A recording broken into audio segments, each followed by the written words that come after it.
अमेरिकी शक्ति का एक प्रतीक, पेटी एनविक शस्त्रागार। अमेरिका का WAT शीत युद्ध के समय बनाया गया एक बहुत शक्तिशाली एनविक हथियार है। 1980s के दशक में डिजाइन किया गया, यह आज भी अमेरिका के परमाणु सुरक्षा का एक अहम हिस्सा है।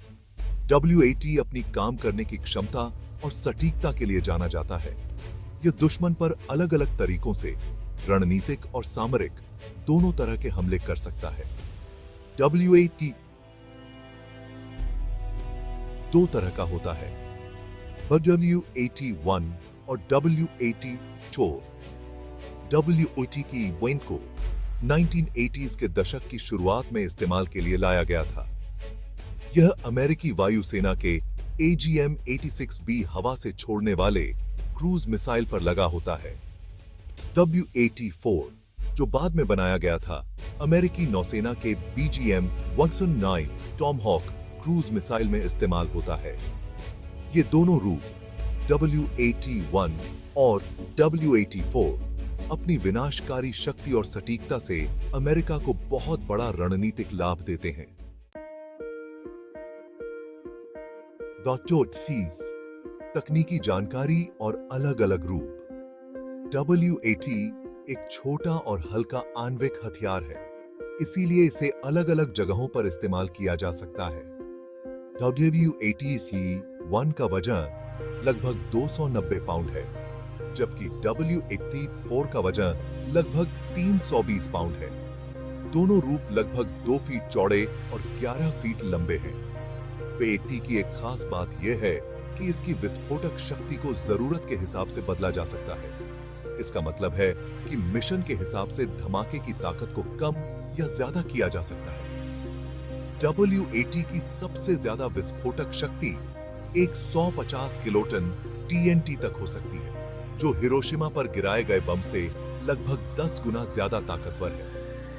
WAT एक थर्मोन्यूक्लियर हथियार है, यानी यह धमाका करने के लिए दो तरह की प्रक्रियाओं का उपयोग करता है, विखंडन और फ्यूजन। यह 2 चरणों वाला डिजाइन इसे बहुत ज्यादा शक्तिशाली और असरदार बनाता है। आसमान और समुद्र से हमला।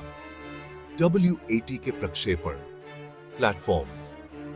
WAT को खास तौर पर 2 मुख्य प्लेटफॉर्म से लॉन्च करने के लिए डिजाइन किया गया है। AGM-86B हवा से छोड़ने वाला क्रूज मिसाइल ALCM और BGM-109 टॉमहॉक समुद्र से छोड़ने वाला क्रूज मिसाइल SLCM। यह खूबी अमेरिका को हवा और समुद्र दोनों जगहों से रणनीतिक हमले करने की ताकत देती है। AGM-86B ALCM को अमेरिकी वायुसेना के B-52H स्ट्रैटोफोर्ट्रेस बॉम्बर से लॉन्च किया जाता है। यह एक कम ऊंचाई पर उड़ने वाला, आवाज से धीमा क्रूज मिसाइल है, जिसे दुश्मन के रडार से बचने और दूर से ही लक्ष्य को सटीक रूप से निशाना बनाने के लिए बनाया गया है। BGM-109 टॉमहॉक SLCM को समुद्र में मौजूद जहाजों और पनडुब्बियों जैसे अलग-अलग अमेरिकी नौसेना प्लेटफॉर्म से लॉन्च किया जा सकता है। AGM-86B की तरह टॉमहॉक भी एक कम ऊंचाई पर उड़ने वाला, आवाज से धीमा क्रूज मिसाइल है, जो अपनी लंबी दूरी और सटीकता के लिए जाना जाता है। Cruise missile. BOTAS की अंदरूनी बनावट, विखंडन और संलयन का मेल। WAT एक 2 चरण डिजाइन का इस्तेमाल करता है, जिसमें विखंडन और संलयन दोनों प्रक्रियाएं होती हैं। पहला चरण एक विखंडन प्रतिक्रिया है, जो प्लूटोनियम कोर में एक छोटे से धमाके से शुरू होती है। यह धमाका बहुत तेज एक्स-रे और न्यूट्रॉन की किरणें छोड़ता है, जो दूसरे चरण को शुरू करते हैं।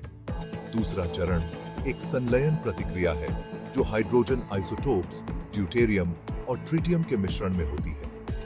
विखंडन चरण से निकलने वाली एक्स-रे और न्यूट्रॉन संलयन ईंधन को दबाते और गर्म करते हैं, जिससे एक बहुत बड़ा धमाका होता है। यह 2 चरण डिजाइन WAT को बहुत प्रभावशाली और शक्तिशाली हथियार बनाता है। विखंडन और संलयन प्रक्रियाओं के मिलने से एक बहुत बड़ा विनाशकारी धमाका होता है, जो अलग-अलग तरह के रणनीतिक और सामरिक उद्देश्यों के लिए इस्तेमाल किया जा सकता है।